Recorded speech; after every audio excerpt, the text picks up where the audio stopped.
Before we start with the breakdown, I wanted to let you all know that DAZN has targeted my channel and have been copyright striking my film studies on their fights. So this video will not have any footage of the fight, and I'll be uploading the film study of this with all of the footage on my Patreon. There you could also find all of my film studies on DAZN fights, which I have unlisted from my channel to avoid getting the 3 copyright strikes, since I already have 2.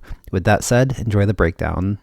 So at the beginning of the fight, neither guy threw many punches, and the first few rounds appeared on the surface level to be at a slow pace and was not very eventful. Despite not many punches being thrown, Madrimov came out aggressive, not necessarily by throwing a lot of punches, but by constantly coming forward, stepping to Crawford, and utilizing constant feints. Madrimov constantly used this feint where he changes levels while faking a step in. This makes it look like he's coming in with an attack, and he would also use it to break up his rhythm to keep Crawford off balance. This feint is common in Russian style boxing and is heavily utilized by the likes of Dmitry Bivol and Vasily Lomachenko. The first few rounds saw Madrimov pressure Crawford with this aggressive feinting, but Crawford also didn't allow Madrimov to get what he really wanted out of these feints. You see, Madrimov knows that Crawford is a skilled counterpuncher. He knows it will be difficult to land punches on Crawford without getting caught coming in. It seems like Madrimov stepped forward and aggressively feinted in order to bait Crawford to try to catch him coming in with a punch. However, Crawford didn't bite on the feints, and this is what led to not many punches being thrown. Madrimov would throw feints without punches, and Crawford wouldn't get baited into throwing punches on feints. Ideally, when your opponent doesn't react to your feints, this is typically the best case scenario because you could simply attack them instead of feinting. However, this is not what Crawford was doing. Even though he wasn't biting on the feints with punches, he was still respecting the feints by taking a step back to defend himself. He would then circle out when he got too close to the ropes. This movement from Crawford made it difficult for Madrimov to throw a punch without overextending and exposing himself to a counter. This is why the first few rounds felt so uneventful. Madrimov didn't want to attack and get countered by Crawford, and Crawford didn't want to bite on a feint and get countered by Madrimov. Madrimov was able to pressure Crawford back with aggressive feinting and control the center of the ring, but he wasn't able to capitalize much on it. Another reason Crawford was able to keep Madrimov at bay was through his lead hand control from southpaw. You see, Madrimov looks to get his offense started, not only with his feints, but also with setups with his lead hand. He covers his entry with lead hand probes to occupy his opponent before entering with an attack. Crawford's lead hand control, just sticking his lead hand out to check Madrimov's lead hand, prevented Madrimov from setting up attacks the way he wanted, and in turn kept him from attacking since, like I said, he was wary of getting countered by Crawford, and attacking Crawford without a setup would open him up for an easy counter. These lead hand checks and control would often make Madrimov reset and rethink his strategy, and from there, Crawford would smartly sneak in jabs of his own as Madrimov is taking a mental break. Crawford has a longer reach, so he would keep the fight at range where he could reach Madrimov, but Madrimov can't reach him. This was a very good display of control from Crawford, even though these rounds were close.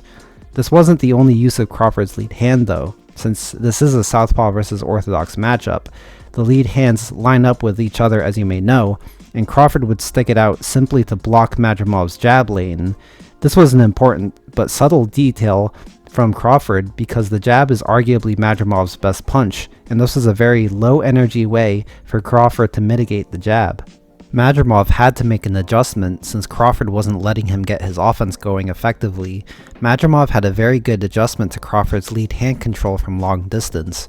He would begin to time Crawford's lead hand checks and probes and attack with a body jab below the extended arm of Crawford. As discussed in my Tyson Fury vs. Alexander Usyk film study, a very effective strategy against someone using the long guard is to attack below the extended arms, since the body is typically protected by guarding with tucked in elbows. Obviously, the elbows aren't tucked in to protect the body when the arms are extended, so the body is left wide open. On top of this, Madrimov started to pick up on Crawford's strategy of sneaking in jabs after he resets. So Madrimov started to get the timing for these jabs, and he would split them with a straight right hand, countering Crawford. Splitting the jab is simultaneously countering the jab while slipping your head to the outside of it. Slipping to the outside in the southpaw versus orthodox matchup is also a natural start for the rear hand straight, and slipping to the outside in the same stance matchup is a natural start for your own jab. So this is how you could split the jab from either stance or either matchup. Manny Pacquiao was one of the best at splitting the jab with a straight in the southpaw versus orthodox matchup. A small adjustment Crawford made was beginning in round 3, he began to time Madrimov's step feints with an uppercut. You see, every time Madrimov feints, he does a little duck down with his head, or a level change. Crawford began to get the timing for this, and tried to meet him feinting with an uppercut. The thing is, Madrimov's feints are very sudden and fast, on top of being on an unpredictable rhythm, so it was very difficult for Crawford to time the exact moment he ducks down with an uppercut.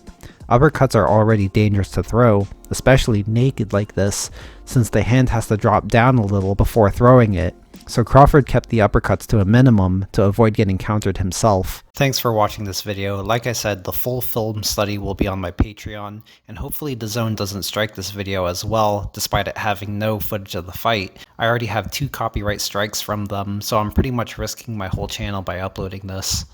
And as always, thank you all to my GOAT tier patrons: Jason Maheenan, Grant Gabriel, Albert Chen, Gostal Igeza, Marshall Bott, Jesus Galindo, Nyan Valdez, MSM Neil, Kashiv Zaman, User, RC, Daniel Contreras, Ace, as well as my channel member Lucas Miller. You all keep the channel going, and I'll see you guys all next time.